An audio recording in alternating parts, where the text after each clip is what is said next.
It's 11 o'clock and time for Eye on Toronto. And today, Michael Kesterton from the Globe and Mail Social Studies column chats about his new book.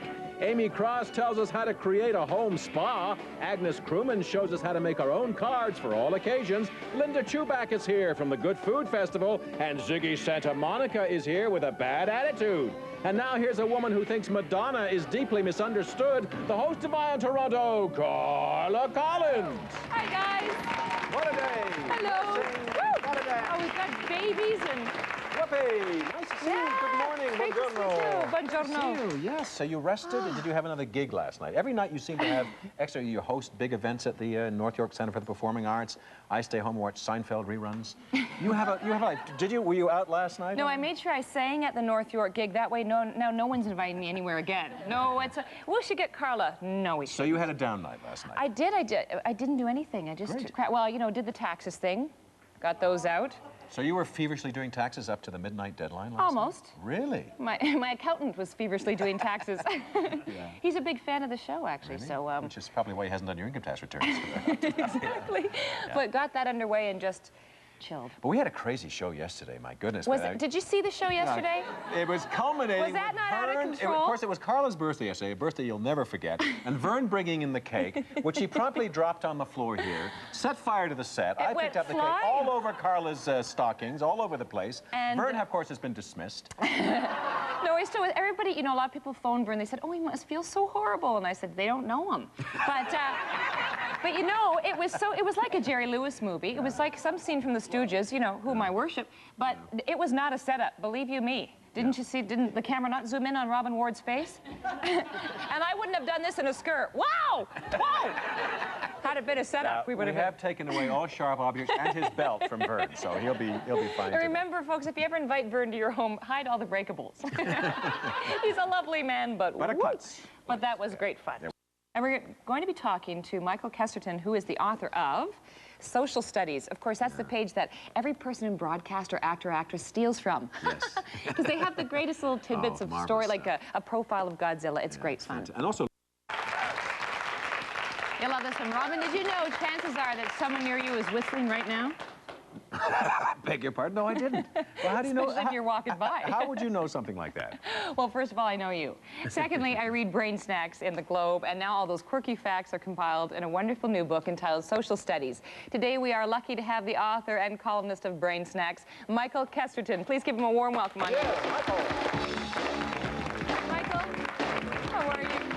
Nice to have you here. Have a seat. Have a seat right here next to me. Well, I was breezing through Social Studies. Of course, this is a column that Robin and I read religiously every day. We love it. Big fans. And it's great fun to talk about on shows like this because, of course, it's water cooler talk. And in here, it's everything from a 4-day cheerleading camp to an LSD trip to male menopause. It's the perfect gift. Michael, how do you compile this kind of information? Well, I'm lucky. I work in the right place. I'm in a newsroom, and the amount of material that runs through a newsroom that we can't use is just phenomenal. And you use it? Yes. After reading for hours and hours and clipping it and putting it on a desk until it's a pretty good fire hazard, I've got a column. One of my favorite aspects of Social Studies is the headlines from the tabloids, which are hysterical. If I have time, well, you can talk among yourselves. I'll try and find some here. Okay, we'll let Robin find some, and I'm going to ask you, what would be the criteria? What are the prerequisites for something entering your column? If it makes me wonder if there's more to a story. For example, they know that when men cut themselves shaving, they tend to blame the blade. When women cut themselves shaving, they blame themselves. I don't know what that means. Well, I think that's very telling. Yeah, it's very interesting. Here's some headlines from the tabloids. Vampire sues airline over busted coffins. Who wouldn't? From the Weekly World News. 1 in 3 blonde women aren't. That's from the National Enquirer, yeah. Somebody near me is whistling right now. Doctors are mystified by girl who eats money. She prefers 5s, said her mom, but will eat 1s if she's really hungry. That's from the Sun. Now, how did this column start? How long has it been running now, Michael? It's been running almost 6 years.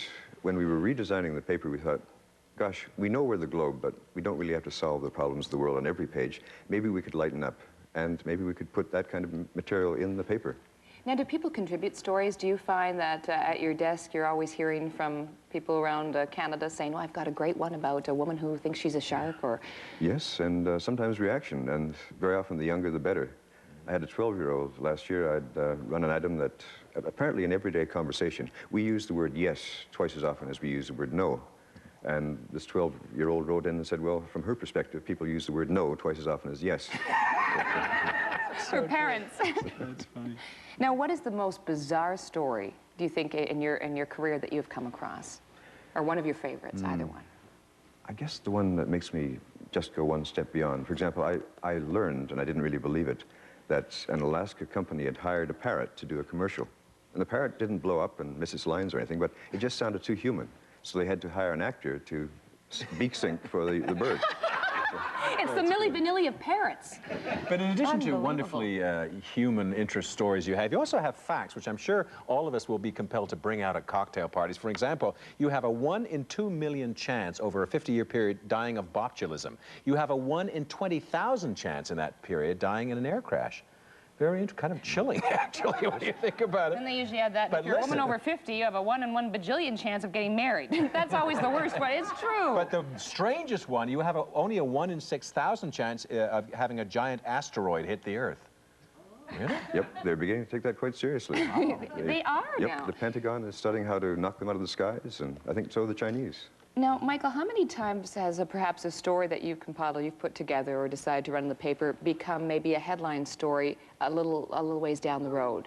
You know, because often the tabloidy things become front page news, like the asteroid example. Is that quite frequent? Maybe 1 in 100. News organizations, particularly on television, are very good about judging the size of a story. These are little stories. They're not likely ever to become big stories. But you find you have total recall of everything you do, like you just can't restrain yourself at cocktail parties? I do have trouble restraining myself at cocktail parties, but it's not the information. That's a whole other story. You'll find that on page 139. People worry too much about their memories. The memories aren't that good. Yeah. You have people in the baby boomer generation thinking they're getting Alzheimer's because they can't remember where they left the keys. People just don't remember that well. But my point really was that we remember the trivial stuff and all the stuff that we don't want to remember, but the important stuff we tend to forget, such as all the information. I will never forget that there's a 1 in 6,000 chance of an asteroid hitting the Earth, for example.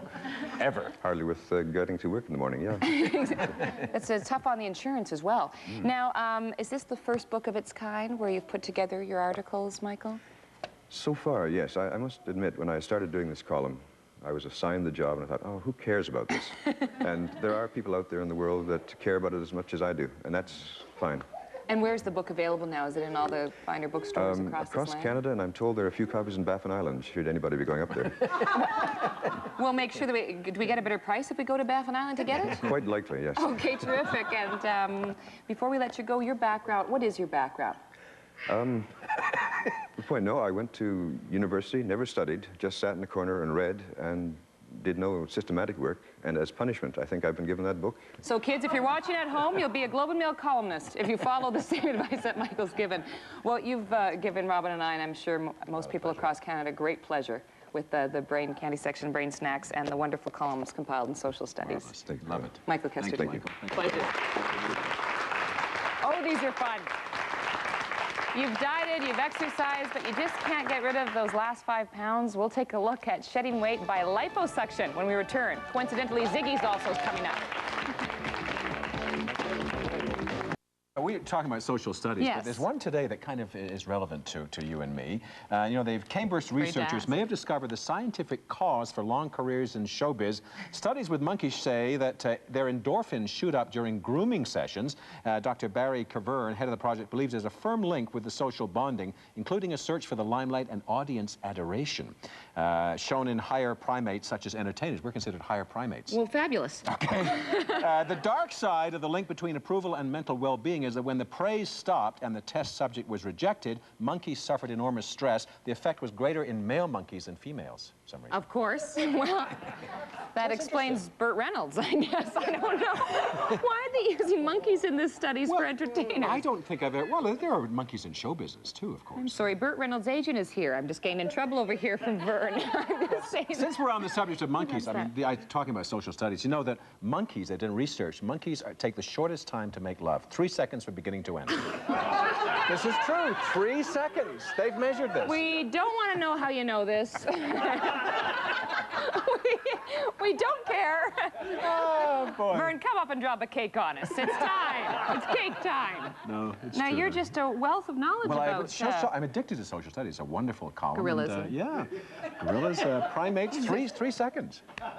You know, this is, I guess all of you guys that shave your backs have some kind of bond. I don't know. Well, I'm relieved to be considered sort of a higher primate. Exactly. You want that on the food chain. Are you?